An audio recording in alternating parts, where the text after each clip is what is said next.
to start taking a look at escape, avoidance, and punishment. And this is chapter 9, but we're continuing on with the operational conditioning and just seeing other sides of and complexities to this particular form of learning. So what we're going to be doing today is we're going to be taking a look at one aspect or one interesting effect of extinction and stimulus control, which is the peak shift effect. And we're also going to introduce the idea of punishment, specifically by taking a look at some forms of punishment. And then next class, we're going to be taking a look at some of the things to be aware of if you're using punishment, side effects that we need to be aware of if we decide to go down that road. All right, so the first thing we're going to do though is take a look at extinction and stimulus control. So specifically stimulus control and the peak shift effect. So hopefully you remember Felix Baumgartner here. So a little while ago we introduced this individual. He was the one that skydove from outer space. He was the one that raised money and funding Red Bull to sponsor him, and basically jumped out into our atmosphere, plummeted to Earth, broke the sound barrier, and ended up landing safely.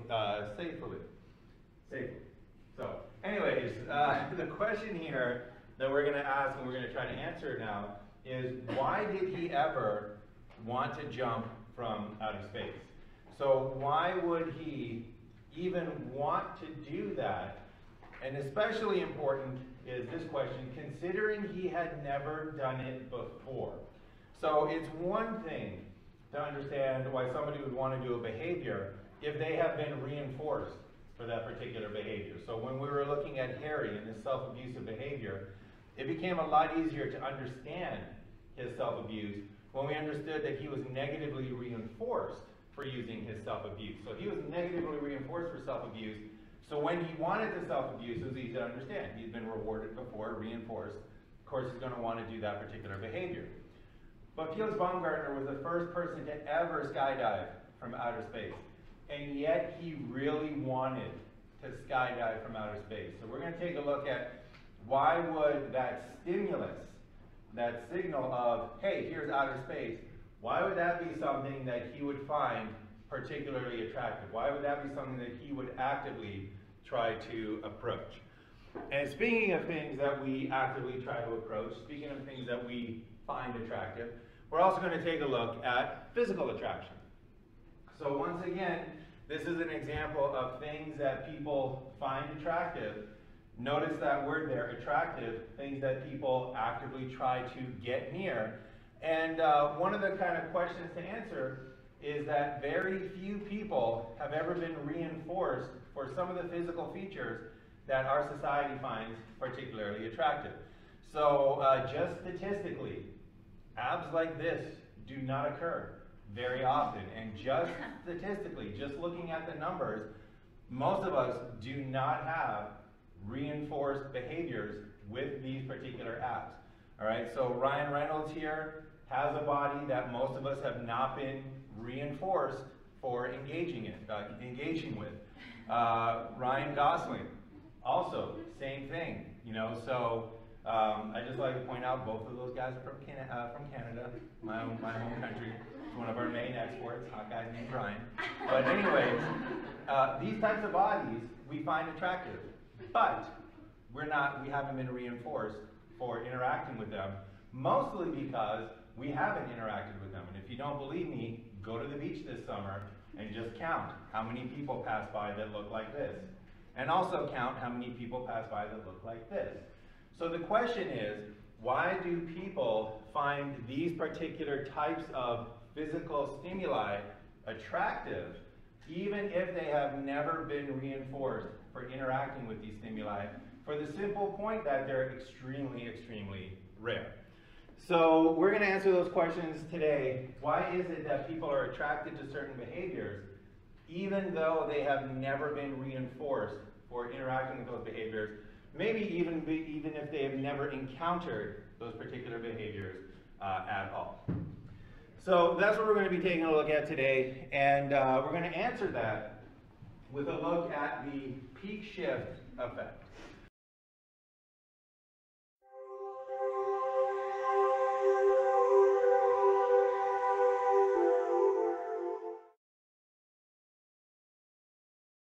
So the peak shift effect is an answer to the question of why is it that certain stimuli cause us to want to engage in certain behavior. So when we take a look at stimulus generalization, before we get to the peak shift effect, we got to take a look at stimulus generalization. Stimulus generalization is the tendency, in this case, for in operational learning, is the tendency for a certain behavior to be emitted in the presence of a stimuli that is associated or similar to the stimulus for reinforcement, the antecedent for reinforcement, the discriminative stimulus. That's the word I'm looking for. It's going to be one of those days. I had a hard time finding falsely, I think it was before. Anyways, the discriminative stimulus for reinforcement. So just to backtrack, just so that we're all on the same page, remember that we had discriminative stimuli, which indicated whether a behavior would end in reinforcement. We had a discriminative stimulus for punishment to indicate whether a behavior would end in punishment. So the classic example, driving through an intersection. This is a red light. You drive through an intersection during a red light. The red light is a stimulus indicating that you will be punished for driving through that intersection, either with a driving violation or with an accident. Green light, discriminative stimulus for reinforcement. Drive through the intersection, you will be reinforced by getting where you are on time.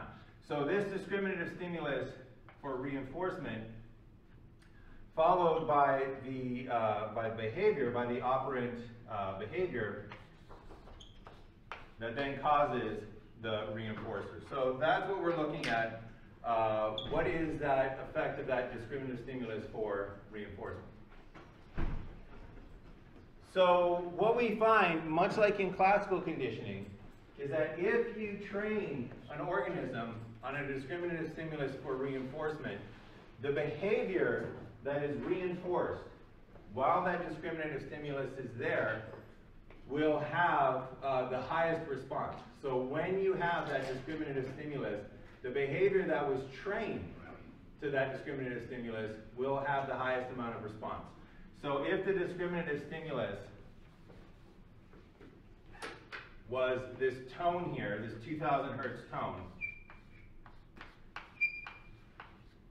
and in this case this is a rat, the rat was, during that tone, a bar press was reinforced with food. So this is a situation, we have a 2000 hertz tone indicating that during that time, this is like the green light, a bar press will be reinforced with food. If that's the case, then when we play that 2000 hertz tone, that rat will go there and it will start pressing that bar. It will press the bar, fully expecting to be reinforced for that particular behavior, because the discriminative stimulus for reinforcement is present. However, much like in classical conditioning, where you rang the bell and the dog started to salivate, and then you rang a different bell and the dog still salivated, it just salivated a little bit less, if you present stimuli that are similar to the discriminative stimulus for reinforcement, they will also, the organism will also emit the behavior. They'll also, in this case, bar press. Now they do bar press less, but they still bar press. So that is stimulus generalization. That's evidence of stimulus generalization. You play the original tone, the rat will bar press. You play a slightly higher tone, one that the rat has never heard before, the rat will still bar press, slightly less, but it'll still bar press.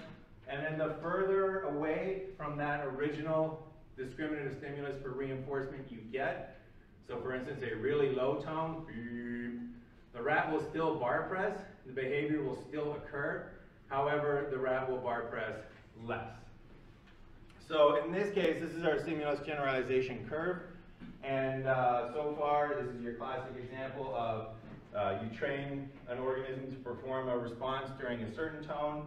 It'll perform that response the most during that tone, and then as that discriminative stimulus gets different, as you present stimuli that are more and more different, the amount of behavior decreases and decreases and decreases on both sides. All right, any questions about that horribly fumbled explanation of stimulus generalization? We're all good? All right. All right, let's bring it around. So, stimulus generalization then leads into this idea of the peak shift effect. So this is what occurs when an organism is only trained on the one discriminative stimulus. So it only ever hears, in this case, the rat only ever hears that 2000 hertz tone, and then later you test it with other tones. We saw also in classical conditioning, and you can do the same thing in operational conditioning, where you can have discrimination training. And in discrimination training, you have some trials where you have a discriminative stimulus for reinforcement, and then other trials, you have a discriminative stimulus for extinction. So on these other trials, we might present a discriminative stimulus for extinction. I believe I put in an 800 hertz tone. And when that is presented, a bar press leads to nothing. The rat doesn't get anything when that other tone is on. So 2000 hertz tone, rewarded for the bar press. 800 hertz tone, not rewarded for that bar press.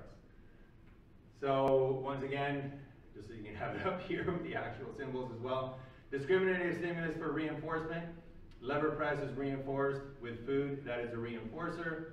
In discrimination training, you also add, in this case, I guess I did 1200. That's what I had there all along. So we got 1200 hertz tone, and when that tone is being presented, a lever press leads to nothing. It leads to no food. It leads to an extinction trial. So what happens to that generalization curve in this situation? What happens to that curve that we just saw originally when you've only heard the 2000 hertz tone? So if you've only heard the 2000 hertz tone, this will be your generalization curve. The highest proportion, or the highest response, the strongest response to the 2000 hertz tone, the one that was the discriminative stimulus for reinforcement, and then a gradual decline as that stimulus gets different and different. This is the situation where the rat has only ever been trained on that 2000 hertz tone. As soon as you add in this extinction contingency, as soon as you train them in discrimination training, where they're reinforced for the 2000 hertz tone, and they are going through extinction for the 1200 hertz tone, two really interesting things happen. Number one, not surprisingly, the response for the 1200 hertz tone, the response that is not being reinforced, that goes down, that gets extinguished. That goes through the process of extinction. The rat will no longer bar press.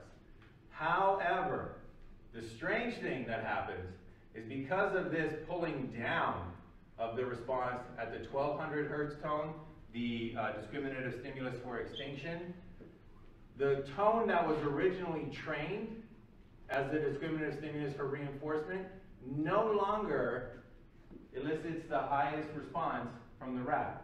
In fact, now the strongest response, the most bar presses per minute, comes from a tone that the rat has never heard before. And this is known as the peak shift effect. So it's called the peak shift because the peak of your generalization curve has now shifted, and importantly, unexpectedly, weirdly, it has shifted to a stimulus that the organism has never experienced before. So now you can think of this as this rat's desire, or their intention to bar press, if we can kind of anthropomorphize it a little bit, is to a stimulus that they have never ever heard before. So while they might think to themselves, you know what, if I hear that 2,000 hertz tone, I'm going to bar press for some food because that's what I've been trained on. But for some reason, I don't know, but for some reason, if I hear a 2,200 hertz tone, I would just go bananas and press that bar like crazy. Something about that 2,200 hertz tone just is going to emit more behavior, more of a response in this situation.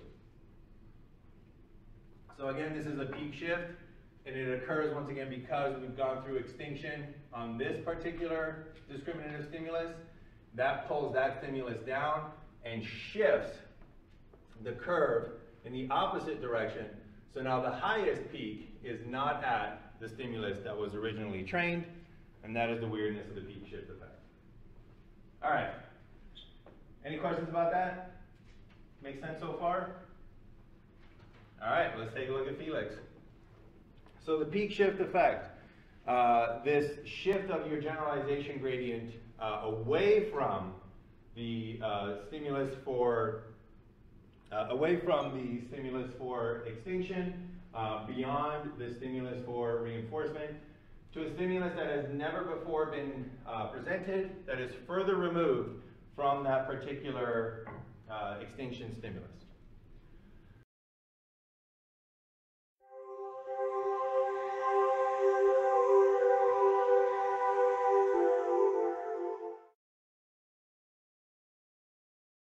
So how can we use this to explain Felix Baumgartner and his desire to skydive from outer space, his desire to skydive from an elevation that nobody in the history of the world has skydived from before, at an elevation that he has never experienced before? Why would he have this desire to take a look at that elevation and say, you know what, something about that elevation just makes me want to go up there. Something about that elevation makes me want to do the behavior of skydiving. All right, so let's take a look at this in terms of the peak shift effect. Now, we're going to have to make a few assumptions to analyze this just for the simplicity of the analysis. All right, so this is in no way what I expect happened to Felix. However, just to make it simpler, we're going to kind of make a few assumptions. And the first assumption that we're going to have is, what would Felix have been like if he had only ever gone skydiving from one elevation? So here on the x-axis, we have elevation in meters. We got 1,200 meters, 1,400 meters, 2,000 meters, so that's like 2 kilometers up. And then here we have the desire to go skydiving. All right, you can think of it as the desire to go skydiving. So the same way that you have a desire to go through an intersection when you see that green light, you have that kind of feeling that you want to do that behavior. Felix would have a feeling that he wanted to do skydiving, and the higher the line here, the more he had that desire, that feeling that he wanted to go skydiving from that particular elevation. Let's say that he only, just for simplicity purposes, only ever went skydiving from an elevation of 2,000 meters. That's the only elevation he goes, went up in the plane to 2,000 meters and then jumped out. One thing that would occur is that he would be reinforced for those for jumping out at those 2,000 meters. So he would have a 2,000 meter discriminative stimulus, and when he jumped,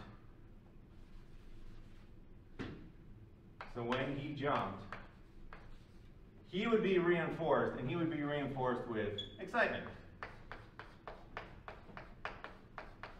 All right, that's why people go skydiving, for that adrenaline rush, for that excitement. So he jumps out and he gets reinforced with excitement. So he does it again. Goes back up to 2,000 meters. Jumps up, gets reinforced with excitement. So he comes back the next week, goes up 2,000 meters, jumps up and gets reinforced with excitement. And he does this over and over and over and over again, always jumping at 2,000 meters. In that case, 2,000 meters would be his discriminative stimulus, and his maximum desire to jump would be for 2,000 meters. So friends of him called him up on the weekend, and they said, Felix, we're going skydiving this weekend. You want to come with us? And he said, how high are you going? And they said, we're going to 2,000 meters. He would say, heck yeah, I'm in. I'm going to go. That's my preferred level. If, on the other hand, they said, you know what, let's try something different this weekend. Let's go to 2,200 meters. Yeah, let's shake it up a little bit, right? If they say, let's go to 2,200 meters, Felix is going to say, well, okay, I mean, I would prefer 2,000, but I'll do 2,200, right? Never experienced it before, will still do 2,200, but still would prefer 2,000. And if they said, you know what, we don't have the gas, we don't got the money this time around to take the plane up that high, let's do 1,200 instead. In that case, you would say something like, well, man, 1,200, I guess I'll go. I mean, I still have a little bit of desire to go skydiving at 1,200. I really wish we were going to 2,000. That's my preferred height. That's the height I've always skydived at. But I will indulge you guys and I will do 1,200. I still have a discriminative stimulus generalization that I will be reinforced with excitement if I jump at 1,200. All right, any questions about that analysis so far? Okay, that's if Felix only ever jumped at 2,000 meters. That doesn't happen. Usually people have a variety of different experiences. Usually they go and experience things across a variety of different situations. So what would happen is occasionally Felix would go jumping at 1,200, and occasionally he would go jumping at 2,000. And what would happen at that 1,200 jump is that he would jump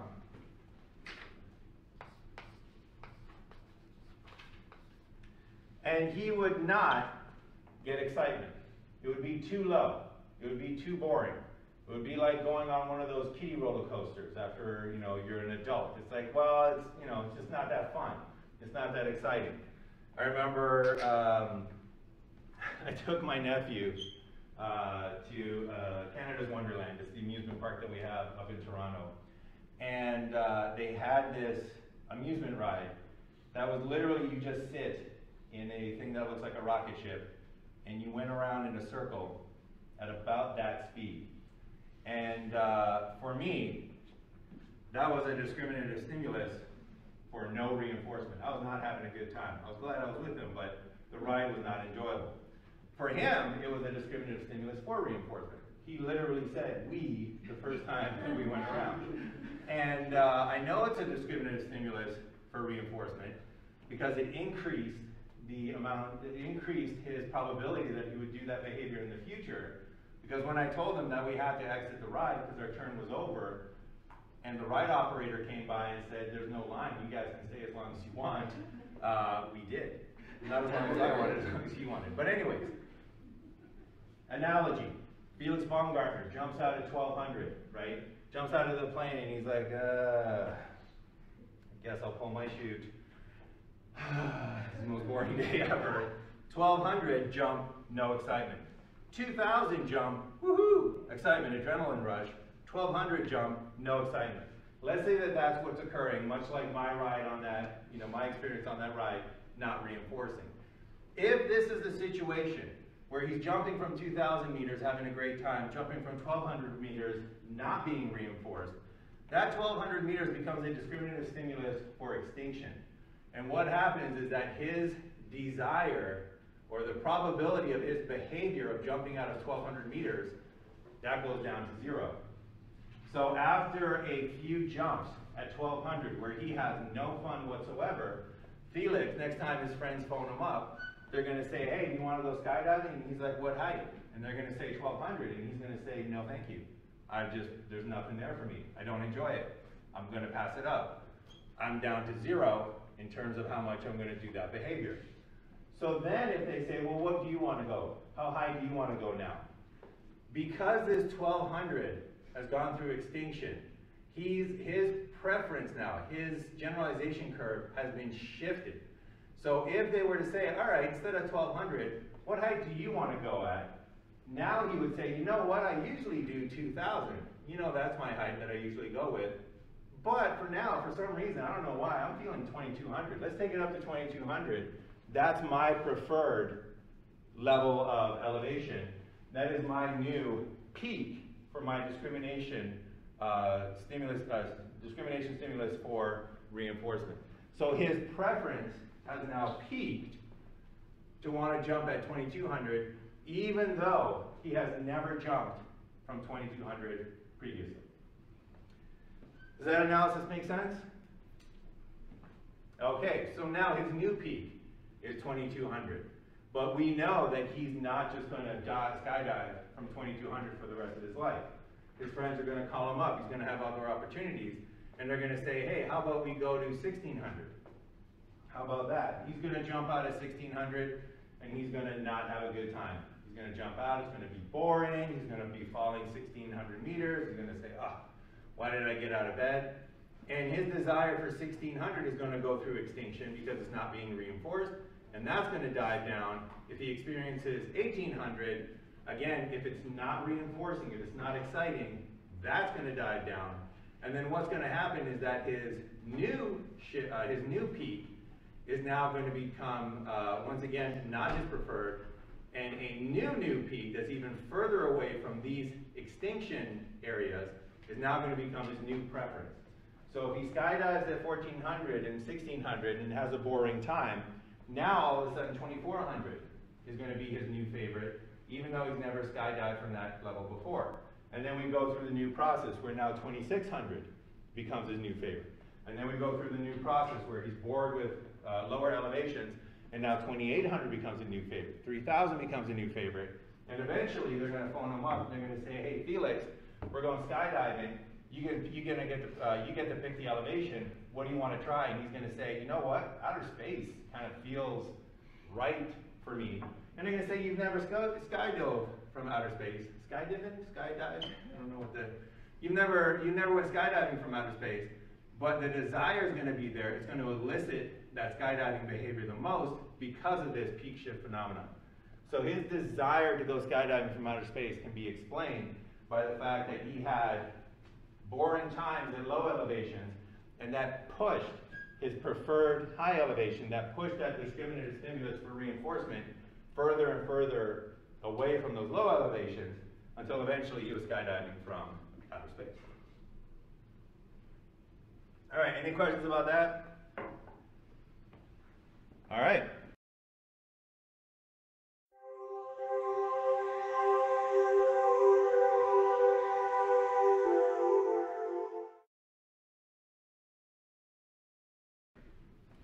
Let's go to physical attraction. So, once again, much like Felix Baumgartner, most people do not have a reinforcing experience with these types of physical specimens because the reason why they are sexiest man alive, the reason why they are on the cover of Sports Illustrated is probably partially because of their rarity. So why is it that we are highly attracted to individuals that fit this, this framework, even though we have never been reinforced for going out with individuals like this?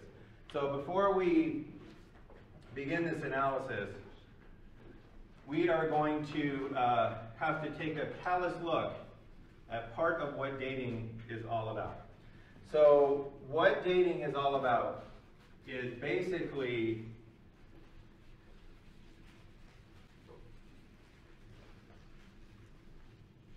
spending time together. All right, spend time together. That's the behavior that you're trying to reinforce, right? That's what you're trying to accomplish. Nobody ever goes out on a date and says to themselves, oh wow, I really like this person. I hope that as a result of what we're doing here tonight, they never want to see me again. I hope that the desire to spend time together goes down to zero. No, you're saying to yourself, wow, I hope they really want, to spend more time with me. I hope they really get excited about spending time with me. So what you do is you take the time, you take the behavior of spending time together, that's why you go out on dates, and you reinforce that with, we're just going to put fun. Some sort of enjoyment, right? You go to a nice restaurant, you have a good time. You go see a good movie, you have a good time. You spend time together, they get reinforced with having a good time. Hopefully, you will spend time together again. Hopefully the desire to spend time together will increase. That's why people take time to plan a date. because you don't want to go through extinction. You don't want to go spend time together, and at the end of it, you're like, well, did you have a good time? And you're like, it's all right. It's not a great time. It's not a horrible time. I basically went through extinction this time with you, if they ever talk like that. But anyways, that's what you don't want to do. So what happens is that there's certain discriminative stimuli for spending time together that leads to fun. There's certain discriminative stimuli for spending time together that lead to extinction. And what you're hoping is that you will become that discriminative stimulus for spending time together for fun.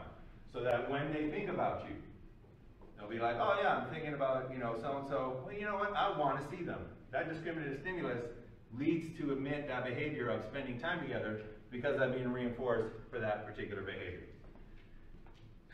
I feel like a Charlie Brown special. And that is what dating is all about. But anyway, so that's one of the bases of dating.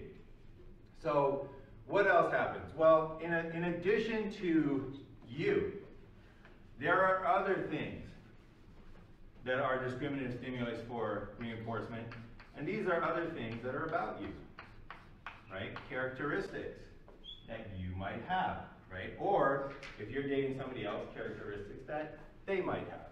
So this is the basis of what happens when we start to feel attracted and why people start to feel attracted possibly to extreme physical examples like this, even though they might never have experienced those particular physical stimuli.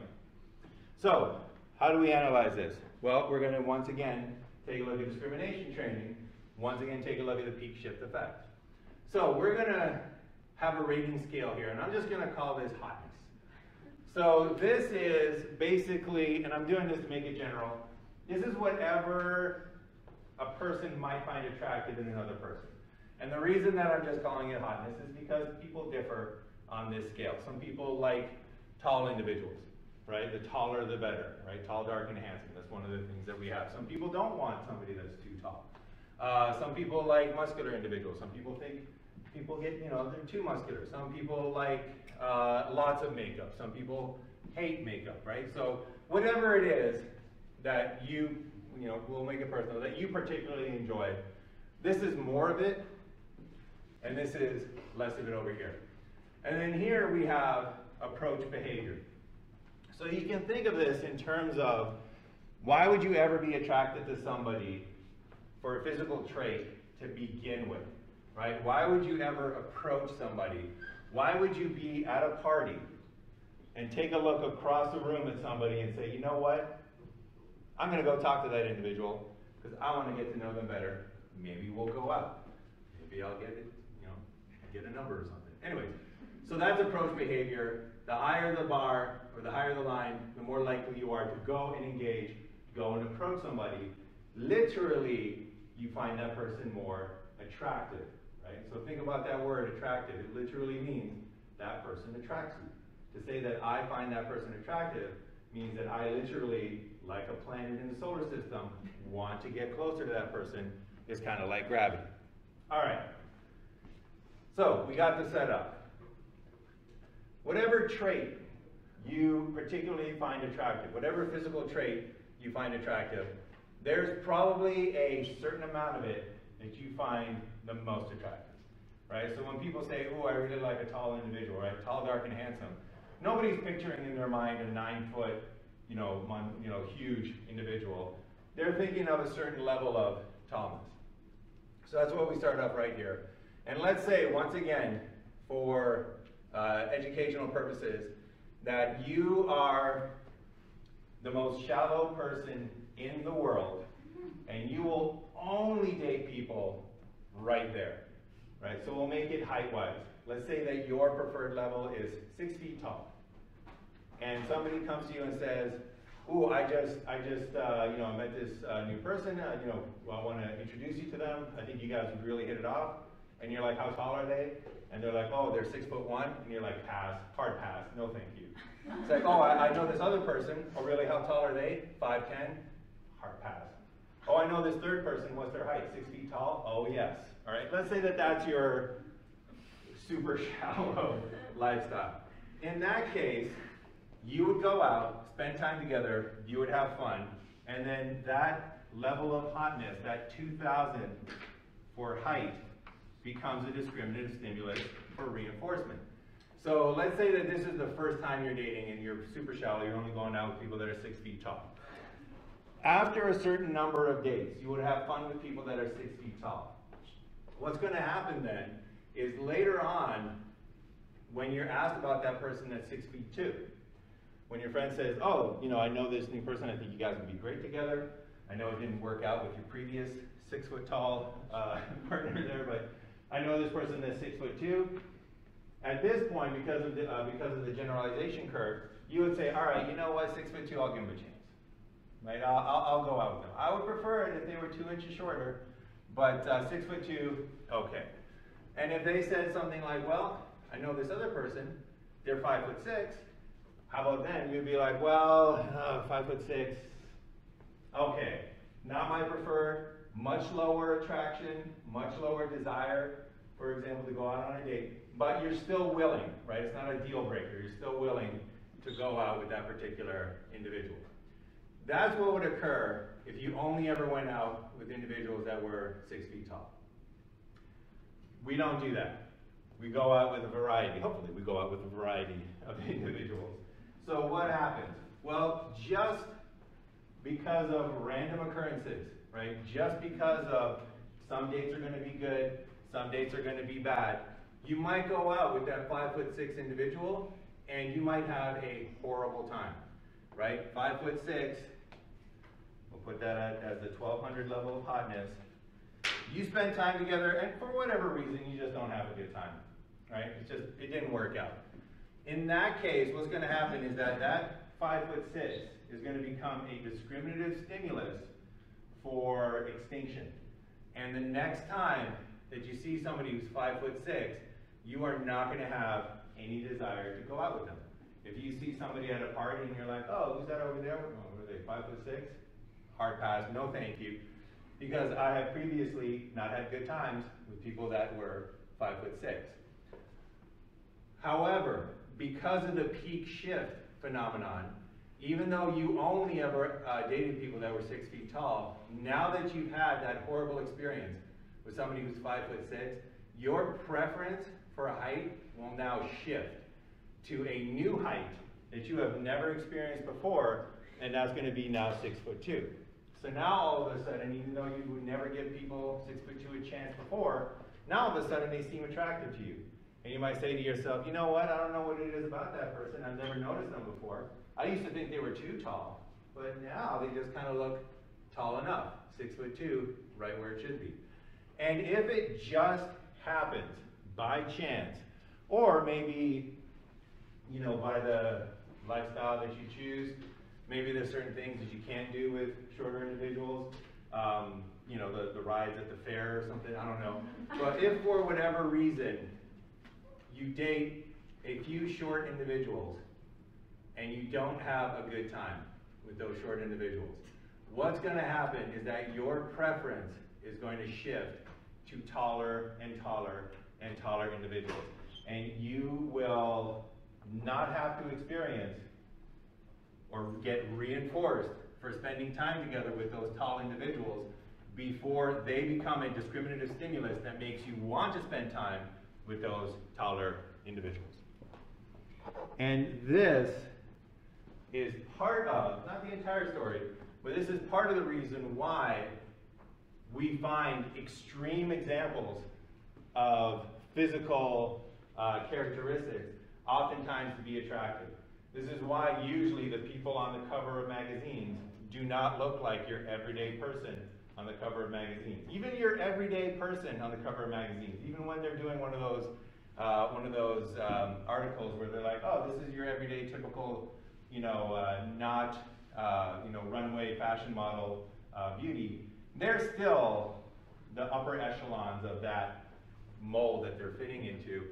And the reason for that, again, is this peak shift effect. We are attracted to more and more extreme examples if we have had poor experiences with examples from lower amounts of that particular characteristic.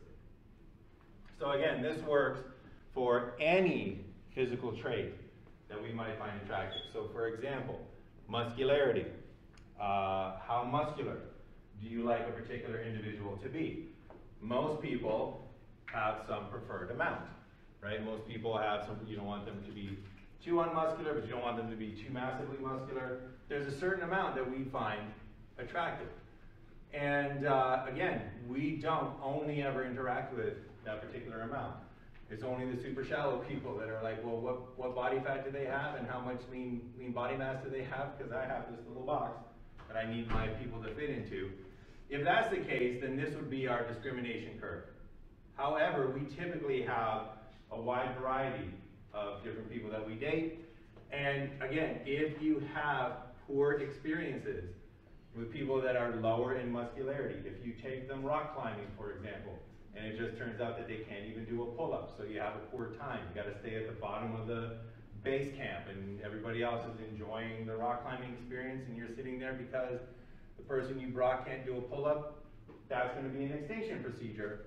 So that is going to decrease your desire for less muscularity, but it's going to increase your desire for more muscularity.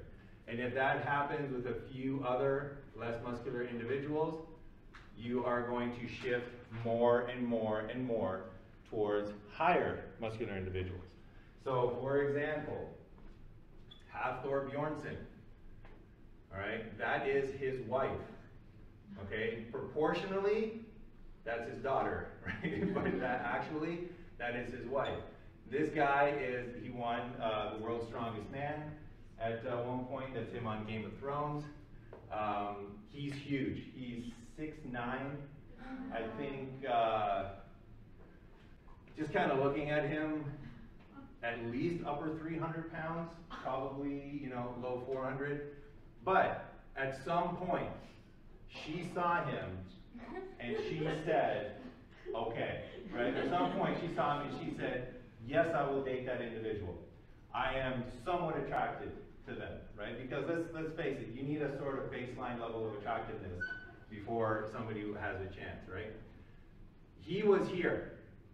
If she had poor experiences with shorter guys, with less muscular guys, for whatever reason, if she had those experiences, and again, it could just be random, maybe they just took her to a movie that they thought was great and she thought was horrible and she had a bad time, it doesn't matter. Whatever the reason, if less muscularity and lower height went through extinction, higher muscularity and larger would become the discriminative stimulus for reinforcement, to the point where before, that might have been too tall, too big, just too much, right? Not attracted to the person at all. But after those experiences and that shift in your peak shift, all of a sudden, yeah, now that attractiveness is enough where that approach behavior will occur. And again, because of those extinction procedures with less muscular individuals. All right, let's do a little bit of a thought exercise. So we've seen a couple of examples here. We've seen it for skydiving elevation.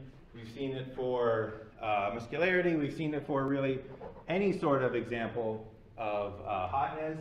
So now let's go back once again to the idea of the bad boy and the attraction that our society has towards the bad boy. So we already saw 7 sexy songs about liking bad boys. We've already encountered the song Tommy, about a boy who shifts from being polite and courteous to being a bad boy, and now they love Tommy more than they did then. And just in case you think this is only pop culture references, just, I think 2 weeks ago, a new study came out that shows that women are more attracted to men that show psychopathic tendencies, right? So like the ultimate bad boy, the psychopath. So, where did I highlight this? Let's get in there. Whoops. So the findings indicate that psychopathy may include features that make men appear as more attractive romantic partners, despite having a reduced interest in committed relationships. So these psychopathy is a discriminative stimulus. Something about them is a discriminative stimulus that is indicating that if you spend time together, you will be reinforced. If a person is a psychopath, if you spend time together, you will probably be abused, but for some reason it's become a discriminative stimulus for reinforcement. So this is the actual article that was published. So if you're interested, psychopathy and the induction of desire, formulating and testing an evolutionary hypothesis, and just so you can see the actual results there. Those results show that psychopathy was related to psychosexuality and generating higher desirability ratings for women after controlling for men's physical attractiveness. So it's not like psychopaths are more narcissistic, it's not like they're taking better care of themselves. Even after you control for physical attractiveness, there's still something about the psychopath that is attractive. So what might it be about a psychopath that women are finding attractive? Like a level of narcissism? Oh, where were we? Oh, sorry. No, go ahead. Yep. No, I was just thinking of the connection of like levels of narcissism. Can you elaborate? Like they make themselves attractive to people? So they do make themselves attractive to people. That's the general result here. But they did control for physical attractiveness. Oh. So it's not as if they can be more physically attractive to individuals. And narcissism, typically, I would say our society finds it unattractive.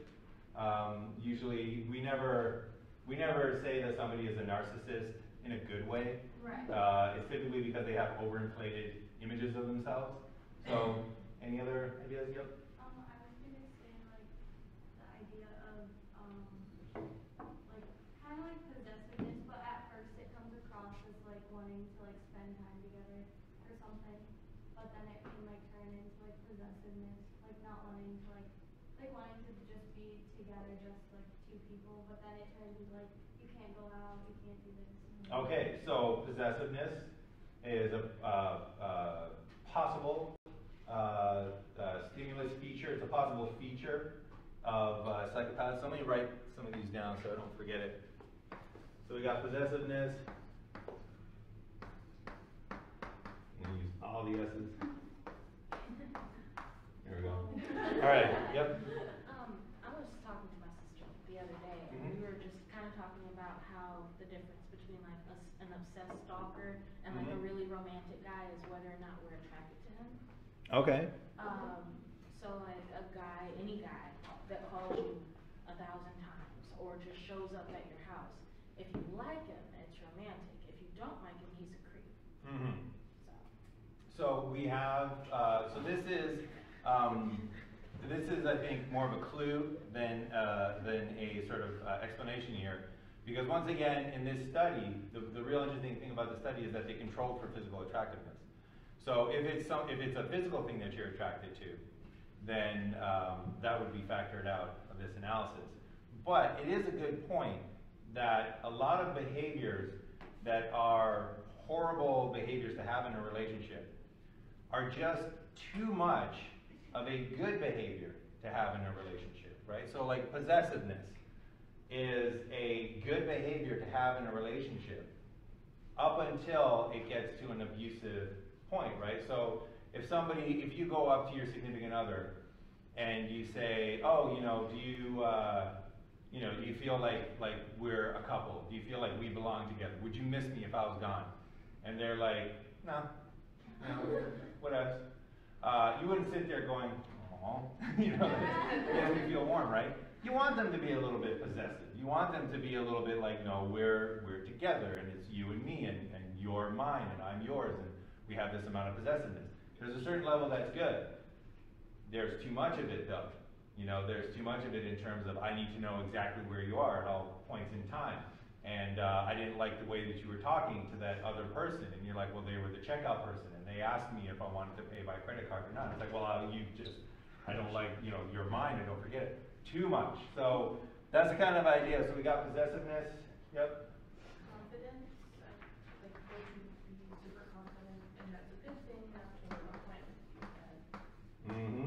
got confidence. Yep. It could be the P-shift effect. So they dated people who were normal and they didn't have a good time when something went wrong. I would say normal, but not Well, not psychopaths. Yeah, Yep. not psychopaths.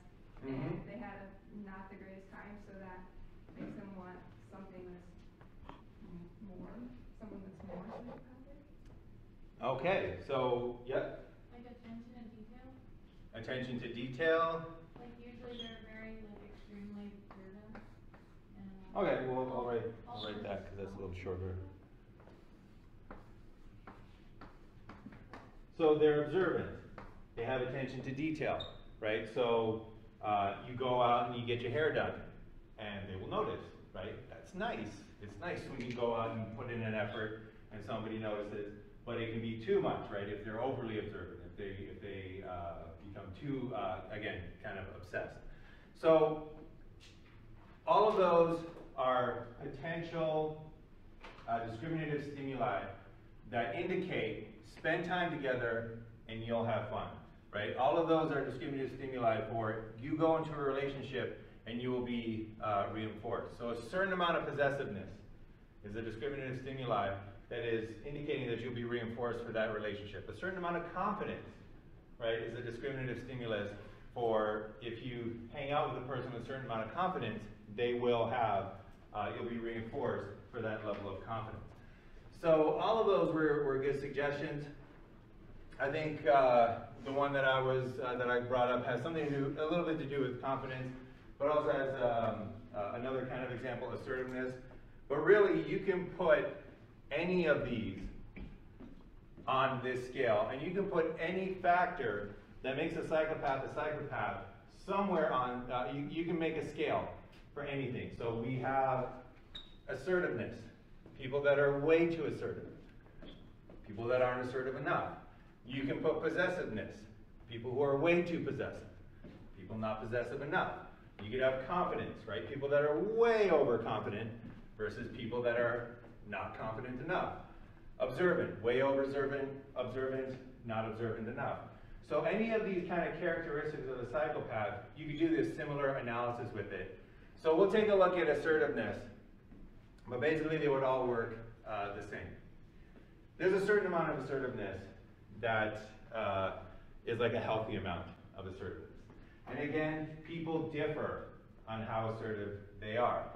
So here you would have kind of people that stand up for themselves, for their own rights, but are not too, too assertive.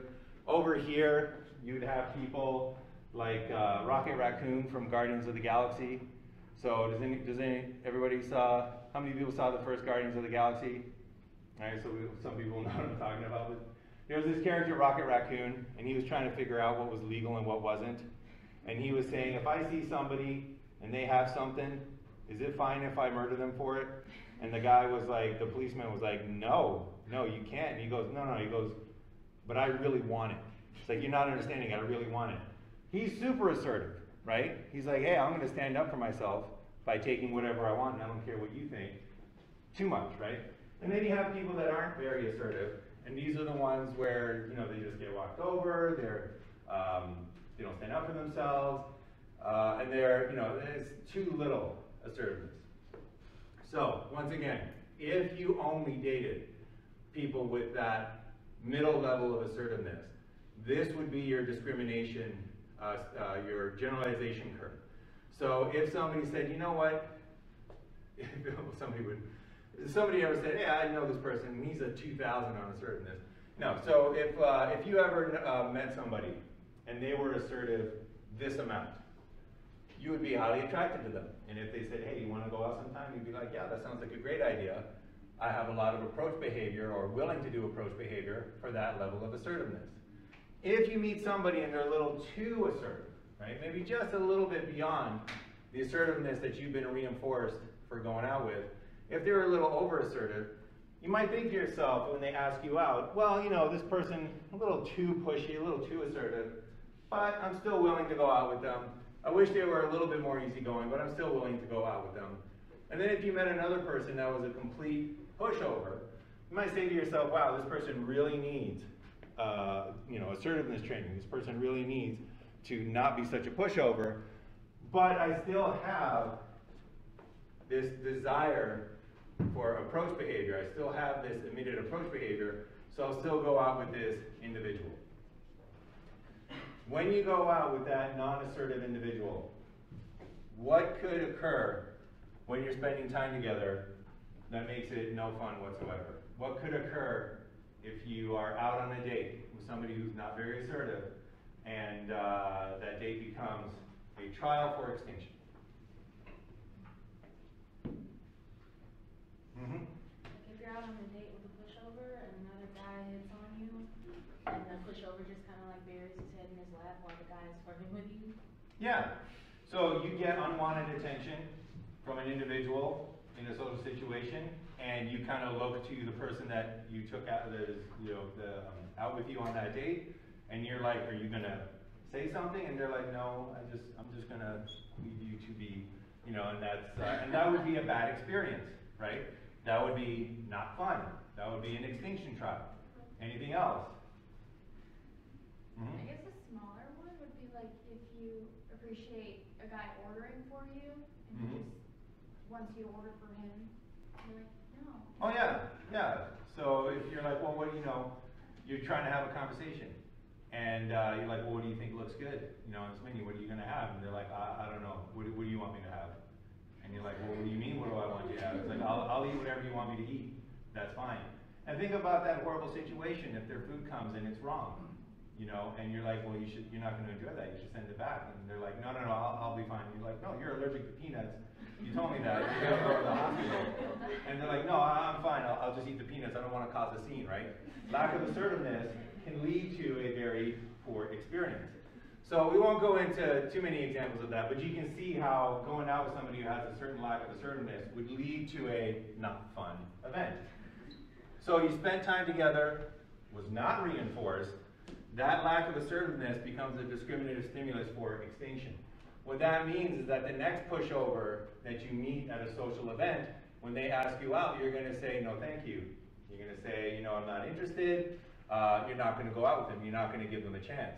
What this has done, however, is has taken your previous level of assertiveness, your previous preferred level, and it has now pushed it further. So now after these poor experiences, this extinction procedure with somebody who wasn't assertive, all of a sudden you now are attracted to people who are more assertive than you were before.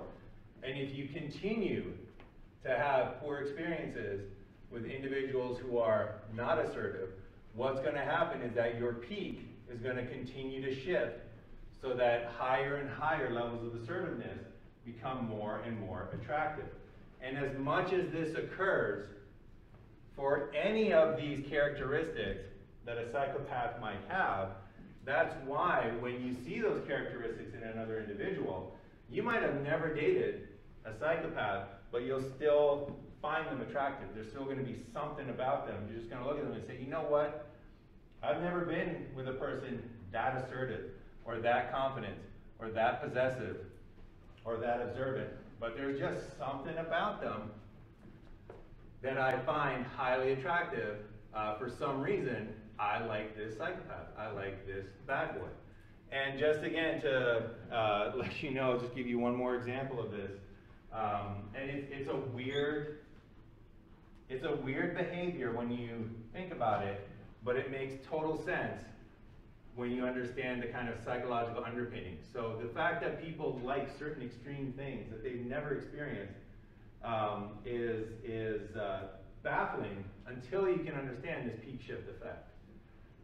So just to give you that one last example, I don't know if I can see that some of you remember this guy. All right, so his name was Meeks. He went viral, looks like about 3 years ago when this mugshot went popular. He's actually, I think he's modeling right now, but people found him extremely attractive. People found him extremely approachable. Women in particular were trying to get in contact with him, were trying to write him letters. And while he is attractive, He went viral partly, I think, because of his criminal tendencies, partly because of this peak shift effect, because there are individuals who are attracted to criminals.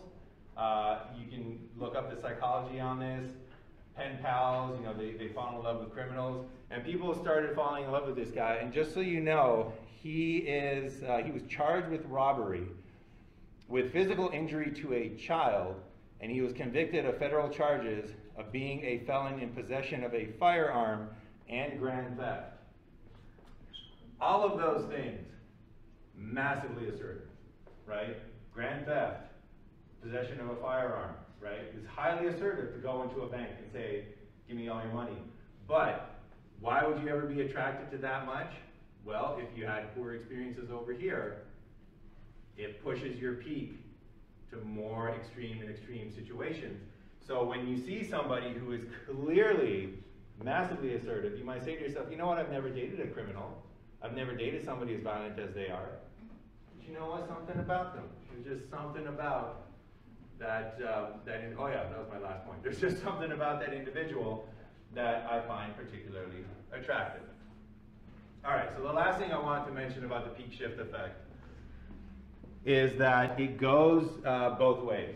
So we've only been looking at it increasing towards this way, but if you ever did go out with that individual, right? If you ever did have that pen pal that was a convict, and then they finally get out, and you're like, oh great, we can finally go out, we can finally go to dinner. If you spend time together and you are not reinforced, right? If you spend time together and they try to rob the restaurant that you go to and you're on the run, and that is not a reinforcing time, what's going to happen is that you're going to go through extinction for that particular level of assertiveness. And then what that's going to do is it's going to push your peak back the other way, where those lower amounts of assertiveness are going to get more and more attractive. So if you ever do have that poor experience with somebody who's too assertive, too possessive, too muscular, too tall, too observant, too confident, whatever was too much, your peak will shift towards the other way. So all of a sudden, you might say to yourself, you know what, I never really noticed this pushover in my office, but something about them, you know, the way that they crumble under pressure, I just find extremely attractive right now. And you know, you might give them a chance. All right, any questions about that, or comments, analyses?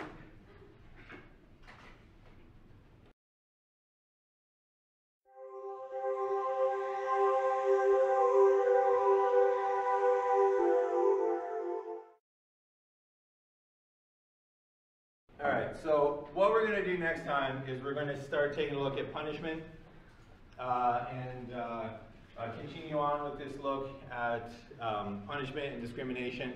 We'll take a look at the different types of punishment, and then we'll also take a look at some of the things to know about how to use punishment.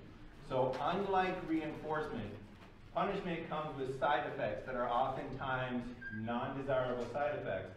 So before you use punishment, before you put people in timeout or take away their toys or verbally say, you know, no, no, no, when you're a boss, before you start using punishment procedures to keep your employees in line, these are all things that you need to know if you want to use punishment, because it is an effective form of changing behavior. You'll remember that Dr. Fox had punishment in his treatment of Harry, so it's not that it's ineffective, but you have to be careful with it. There are side effects that you need to be aware of, and we're going to take a look at all those next time. So if there's no final comments or anything, we'll wrap it up for today.